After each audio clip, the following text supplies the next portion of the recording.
A historical sleep story about the Great American Blackout of 1965. Imagine, for a moment, that you are standing on a quiet New York City sidewalk on a chilly November evening in 1965. Office workers pour out of sleek glass towers. Taxi horns echo between concrete canyons. Neon signs flicker to life as the early dusk folds itself over the city. In 100,000 windows, lights burn like stars brought down from the sky. You pull your coat tighter against the wind that funnels down the avenues. Somewhere, a radio murmurs the news. The country is deep into the space age. America is racing to the moon. Computers, vast, humming, room-sized machines, whisper calculations that only a generation earlier would have seemed like science fiction. Under your feet, invisible rivers of electricity run in copper veins beneath the sidewalks. Out beyond the city, power lines stretch over fields and forests, a web of humming steel that ties together distant towns and states, a continent-wide heartbeat of current. No one on that November evening imagines that in a matter of moments, those rivers will run dry. No one knows that an ordinary day will slide into one of the strangest nights in American history. This is the story of the Great Northeast Blackout of 1965. A night when the lights went out for over 30 million people, and the United States got a rare, quiet glimpse of itself in the dark. To understand that night, we have to step back from the bustling streets and rise slowly, as though in a drifting balloon, above the city, above the state, above the region. Far below, you'd see the New England landscape, patchwork farmlands, rivers like silver threads, and here and there, the long, straight corridors of high-voltage lines marching across the hills. By the 1960s, the northeastern United States is one of the most heavily interconnected power regions in the world. Dozens of power plants, from hydroelectric dams in Canada to coal plants along American rivers, are tied together into a single enormous grid. The idea is simple and brilliant. If one plant goes down, others can pick up the slack. If one area needs more electricity during a heat wave, for example, power can be routed in from somewhere else. In theory, this web of wires makes everything safer, more reliable, more modern. But as with any great machine, every strength is also a weakness. Because when everything is connected, sometimes everything can fail together. In 1965, these systems are controlled by a mix of early computers, analog instruments, and human judgment. Engineers sit in control rooms bathed in the soft glow of dials and needle gauges, monitoring flows that their grandparents could hardly have imagined. They know that power must move in balance, supply and demand kept in a delicate, steady harmony. If too much load builds up in one place, lines can heat and fail. If a plant suddenly disconnects, currents can surge elsewhere. The grid hums like a symphony, every generator like an instrument that must play exactly in tune, exactly on time. On November 9, 1965, somewhere in southern Ontario, near the Sir Adam Beck hydroelectric generating stations at Niagara Falls, that symphony is about to hit a sour, critical note. But most Americans have no reason to suspect anything is wrong. They're closing shop, commuting home, starting dinner. In cities like New York City, Boston, and Philadelphia, the Tuesday rhythm is familiar, comforting, almost mechanical. And that is what will make what happens next feel so deeply unsettling. The official timeline will later be reconstructed from logs, interviews, and the quiet, meticulous work of engineers and investigators. But for the people living through it, the change comes with almost no warning. It's 5:16 p.m. Eastern Time. In a control room in Ontario, an automatic device called a relay misreads the load on a critical transmission line. It thinks the line is fine. The grid is doing exactly what it was designed to do. But the relay doesn't know that. With the cold certainty of a machine following its instructions, it trips. In less than a second, that line disconnects from the grid. A tiny piece of the web has just snapped. The current that had been flowing through that line doesn't simply vanish. Electricity, like water, must go somewhere. It rushes into other lines, causing subtle ripples in the system. Those ripples will, in the coming minutes, build into a wave. But if you are an ordinary person, standing on a Manhattan sidewalk or stirring a pot in a Boston kitchen, you feel nothing. Not yet. Miles of cable away, the grid begins to redistribute the load. Like a man trying to juggle 2 balls, then 3, then 4, the system strains to keep all its demands aloft. In some places, generators begin to work a little harder. Turbines spin just a little faster. Automatic controls whir, click, and compensate. For a brief, fragile moment, it looks as though the system might handle the disturbance. Then, over the course of a long, tense 12 minutes, the situation worsens. Additional lines trip. More power has to flow across fewer pathways. The imbalance grows. Power, trying to reach cities already drawing heavily for the early evening peak, surges along alternative routes. Those routes become overloaded in turn. Protective devices doing exactly what they were meant to do disconnect line after line to prevent physical damage. Each protection makes sense in isolation. Taken together, they are like 1,000 well-meaning decisions that lead step by step off a cliff. At 5:27 p.m. Eastern Time, the grid reaches a critical tipping point. One by one, like ancient trees felled in a storm, generating stations across New York, New England, and parts of Canada disconnect from the system. In New York City, lights flicker and then go dark. Subway cars grind to a halt in tunnels. Elevators stop between floors. Televisions shrink to a white dot, then blank.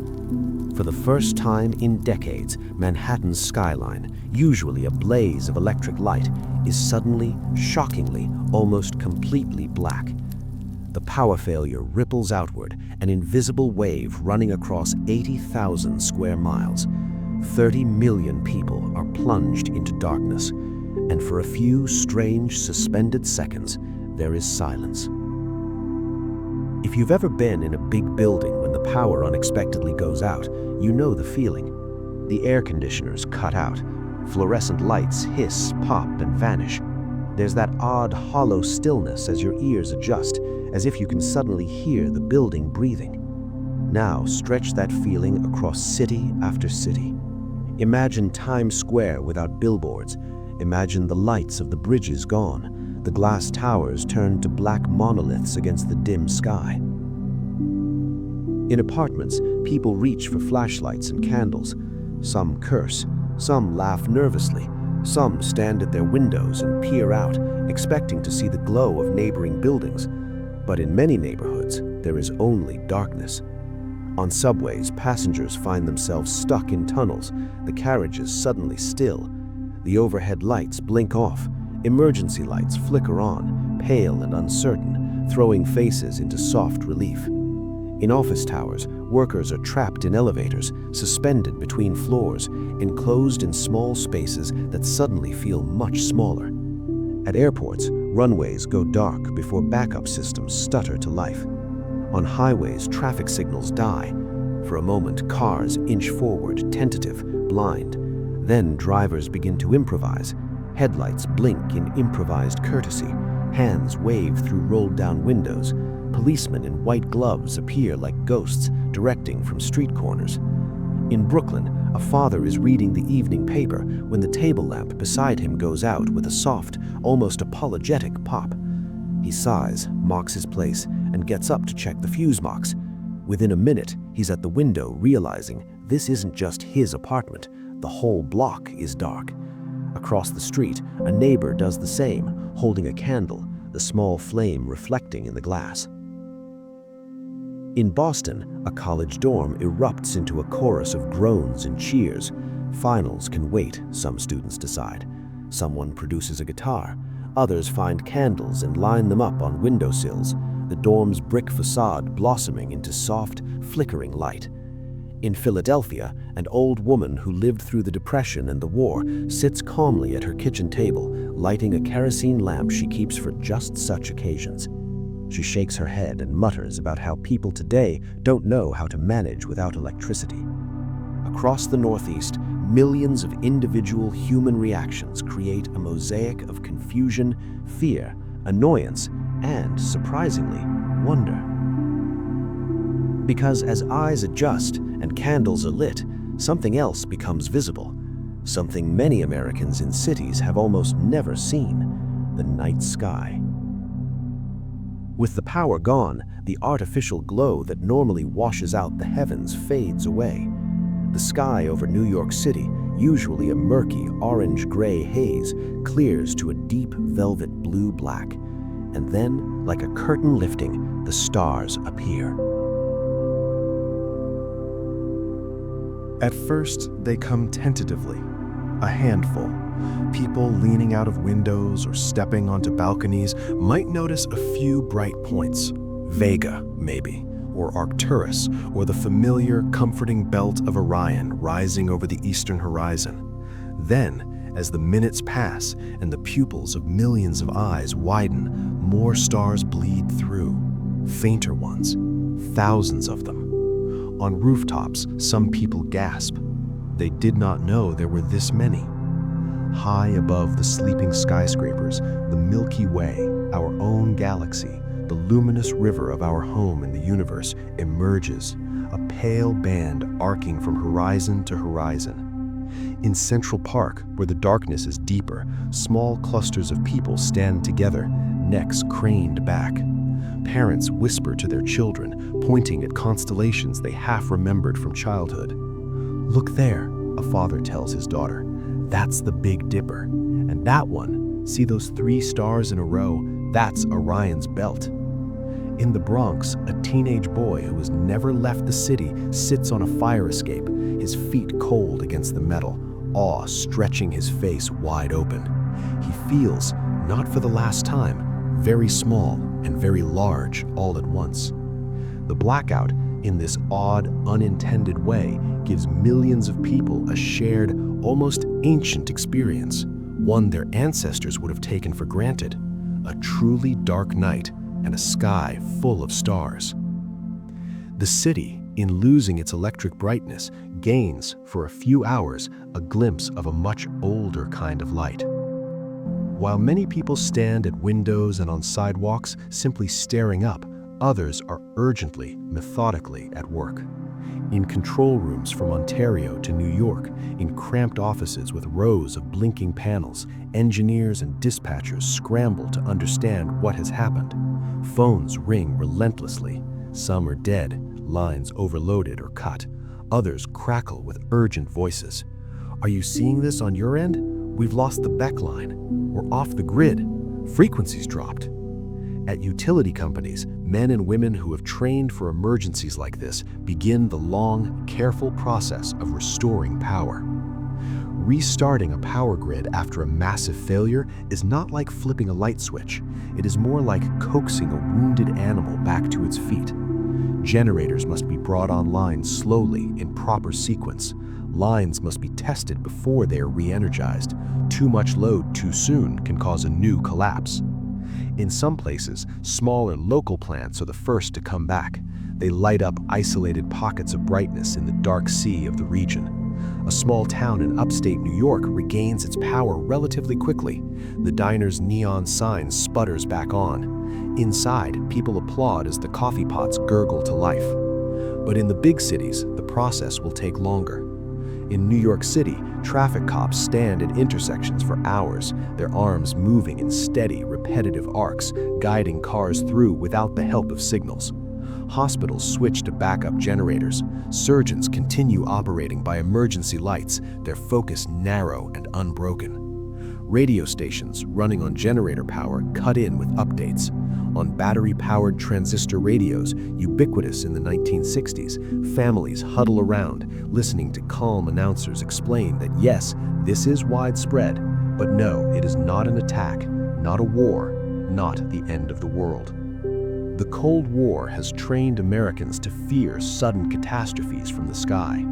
For a brief, unsettling interval in those first minutes, some people wonder if this is it, the bomb, the invasion, the unthinkable. But as hours pass with no explosions, no sirens, no jets overhead, that fear ebbs.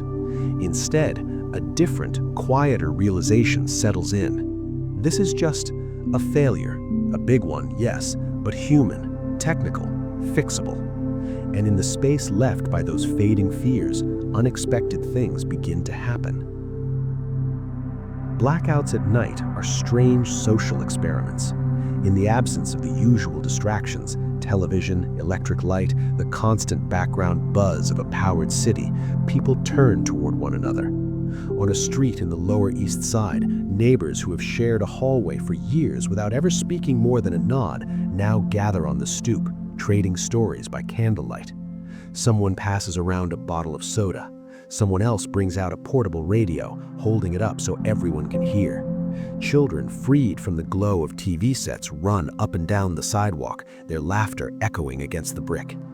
In a high-rise in Queens, the building superintendent goes floor to floor with a flashlight, checking on elderly residents. At one apartment, an old man insists he is fine, but the super lingers anyway, sitting by the doorway, making small talk as a candle burns low on the table between them. In the Brooklyn Bridge, the lattice of steel cables silhouetted against the faint starlight, pedestrians walk together in a stream of silhouettes, some headed home, some simply curious. Without the usual roar of traffic, their footsteps sound strangely loud. In Central Park, college students light a small, careful campfire in a metal trash can. They toast marshmallows on bent coat hangers. Someone starts singing a folk song, the kind that was becoming an anthem of the decade. Voices rise, waver, then blend. There is, to be sure, trouble in some places. Looting occurs here and there. Fear rises in some neighborhoods, tempers flare in others. But the overwhelming story, repeated in newspapers and television retrospectives for years afterwards, is not one of chaos, but of kindness. Bus drivers ferry passengers for free. Strangers with flashlights help others down dark stairwells. In Manhattan, off-duty policemen show up unasked to help direct traffic. In one widely reported incident, the conductor of a subway train stuck in a tunnel calmly walks the length of the cars, reassuring passengers, cracking gentle jokes, and making sure no one is left alone or panicking. The blackout becomes, in an unexpected way, a test of character. For many Americans, the result is quietly reassuring. Yes, the technology can fail, but people, when the lights are out, more often than not, light candles instead of fires. As midnight approaches, power begins to return unevenly in fits and starts. Around 11 p.m., some sections of Brooklyn flicker to life. In those neighborhoods, the sudden brightness is almost startling. Fluorescent lights in corner groceries buzz on. Refrigerators hum. Streetlights reclaim their place from the stars. But only a few miles away, other blocks are still dark and hushed, their only illumination the faint glow of candles at windows. In Manhattan, some areas of the city remain without power well past midnight. Skyscrapers that are normally visible for miles as luminous towers still stand black and silent. From above, from the window of a plane perhaps, or imagined from a satellite, the Northeast must look like a patchwork quilt of dark and light, sections of the grid stitched back together one by one. For utility workers, there is no sleep. They move between substations, crawl through boxy control rooms, consult dog-eared manuals and complicated one-line diagrams of the grid. Every reconnection is a small victory. Every successful re-energizing of a line brings the region one step closer to normalcy. By dawn, most of New England and large parts of New York have their power restored. In New York City itself, the process continues into the morning. As sunrise grays the eastern sky, whole neighborhoods still lie quiet, their people waking to another hour or two without electric coffee makers, without alarm clocks that work, without their usual routines. Birds, indifferent to the affairs of grids and generators, begin their morning songs, threading through the streets. When, at last, the power surges back into the last dark pockets of the city, there are small cheers, claps, and sighs. Elevators move again. Subways start rumbling along their tracks. Traffic lights blink through their cycles. The great machine of the modern city coughs, clears its throat, and resumes its endless work. In the days and weeks that follow, the blackout becomes the subject of intense scrutiny. Newspapers print dramatic photos of darkened skylines, candlelit dinners, mid-air traffic jams of planes delayed at distant airports. Editorials ask how such a thing could have happened in the supposedly high-tech, highly connected American Northeast. Committees are formed, hearings are held. Engineers, usually anonymous in their daily work, testify before politicians. They explain in careful, sometimes dense language how a single faulty protective relay in Ontario, combined with design decisions in how the grid was interconnected, cascaded into a region-wide failure. Reporters simplify it for the public. One mistake, one tiny miscalculation brought down the lights from New York to Toronto.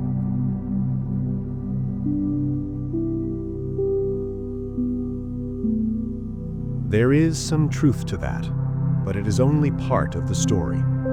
What the blackout really reveals is that big, complex systems, whether power grids, economies, or societies, are vulnerable, not just at a single point, but in the ways those points connect. A failure here can trigger a failure there, not because anyone designed it that way, but because no one fully understood how all the pieces could interact under stress. The lesson sinks in slowly. In the years after 1965, the United States and Canada invest in new technologies to monitor and control the grid. They build regional reliability councils. They improve communication between utilities. The goal is simple: never again. Of course, history will show that blackouts can and do occur again in 1977, in 2003, and at other times. But each event, traced and analyzed, carries within it a memory of that first great outage and its lessons. For the people who lived through it, the Great Northeast Blackout becomes a kind of personal and communal story, told and retold. A man who was a child in 1965 remembers looking up at the stars from a Brooklyn roof, a half-eaten popsicle in his hand, his father's arm around his shoulders. Decades later, sitting in a suburban backyard, he points out those same constellations to his own grandchildren, telling them about the night New York went dark. A woman who was stranded in an elevator for 3 hours remembers the jokes she and her fellow passengers exchanged. They were strangers then, she never saw them again. But in her mind, that small box of flickering flashlight beams is a warm, almost cozy place. A hospital nurse recalls the silent drive into work that night, the city's outlines dim but strangely beautiful. She remembers the patient's gratitude when the generators kicked in, and the determination in her colleagues' faces as they worked long, exhausting shifts. The story spreads, not only as personal memory, but as part of American pop culture. Television shows reference the blackout, comedians make jokes about it, urban legends sprout, stories about baby booms 9 months later, or about mysterious lights in the sky seen during the dark hours. Some of these tales are exaggerated or untrue, but at their core, they speak to something real, the way that shared, unexpected experiences bind people together. For one night, millions of Americans experienced something unusual and, in hindsight, oddly intimate. They saw their mighty modern world pause. They saw how dependent they were on invisible systems, and they glimpsed in the quiet and the candlelight both their vulnerability and their resilience. Now, as you listen to this story, decades removed from that November night, you might be lying in your own bed, in your own time, your own place. Maybe the soft hum of an air conditioner fills the room. Maybe the glow of distant streetlights slips through your curtains. Your world, too, runs on invisible currents, electric, digital, economic. You rely on them so deeply that you hardly notice them, until they falter. But for now, as you settle in, you can let those thoughts drift away.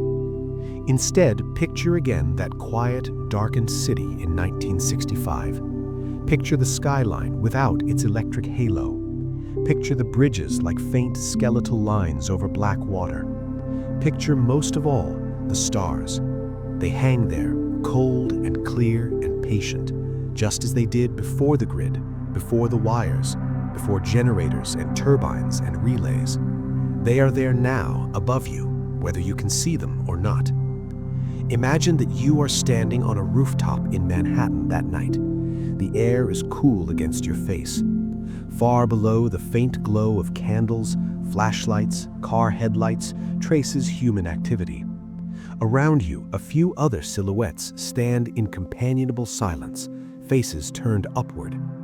The usual roar of traffic is muted. The usual electric buzz is gone. You hear instead the softer sounds, the rustle of clothing, a distant laugh, the murmur of a radio somewhere down the block. And overhead, the Milky Way runs like a river of light across the sky.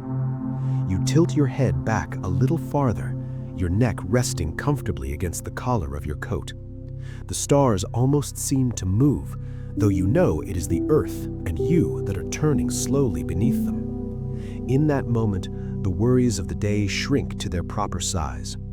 The blackout, for all its inconvenience and fear, has given you something rare, a chance to stand still, to breathe, to feel the hugeness of the world and your small, secure place within it. You take a slow breath in and a slow breath out. In and out. The city below will soon be bright again. Engines will start, signs will blaze, elevators will run. People will rush, argue, hurry, and forget, but not yet. For now, in this in-between time, this gentle pause, you can simply be. You can feel the cool night air at the tip of your nose, the warmth of your own body tucked inside your coat or your blankets. You can imagine the soft, distant chatter of people on neighboring rooftops, the occasional bark of a dog, the low, reassuring rumble of a generator somewhere doing its quiet work. Above all, you can rest your mind on those steady stars. Pick one, anyone. Imagine that you are breathing in its soft, pale light as you inhale, and letting go of the day as you exhale. Each breath carries you a little farther from the busy streets of your thoughts and a little closer to the calm, dark avenues of sleep. The engineers in their control rooms have done their part. The grid is healed. The lines are steady. The power, invisible and silent, flows again through the hidden arteries of the land. But up here, on your imagined rooftop, you do not need it just yet. You are content in the simple light of the sky, in the company of distant suns, in the slow, predictable turning of the earth. You let your eyes grow heavier, your thoughts softer. The story of that night in 1965 folds itself neatly like a newspaper set aside on a quiet table. You do not need to remember every detail. You only need to carry with you the feeling of that pause, the hush, the starlight, the unexpected kindness of strangers in the dark. As your breathing finds a slow, steady rhythm, you feel your body sinking deeper into the mattress, into the pillow, into the gentle gravity that holds you safe. Outside your window, whether in a city or a small town, lights glimmer and fade, cars pass, or maybe it is as still as a country road at midnight. Either way, the same sky that watched over the blackout of 1965 watches over you now. Vast, patient, filled with old stories and new. You are part of that quiet tapestry. You are allowed to rest. Let the last faint traces of the bustling day recede, like the glow of a city whose lights have been gently dimmed. Feel your muscles unclench, one by one, your jaw, your shoulders, your hands. Let the weight of the blankets press you pleasantly into the bed, as if the earth itself were giving you a soft, steady hug. The night is larger than any worry, slower than any clock, kinder than any schedule. Somewhere far away in time, A child on a Brooklyn rooftop is still looking up at the stars on that blackout night, wide-eyed, mind quiet. You join that child for just a moment, standing side by side, both of you gazing into the same deep, star-freckled dark. And then, gently, slowly, you let even that image drift away.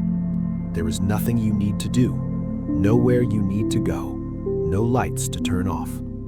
The story has reached its quiet end, and you are already floating into your own. Sleep comes like the power returning to a city at dawn, not with a jolt, but in soft, spreading waves.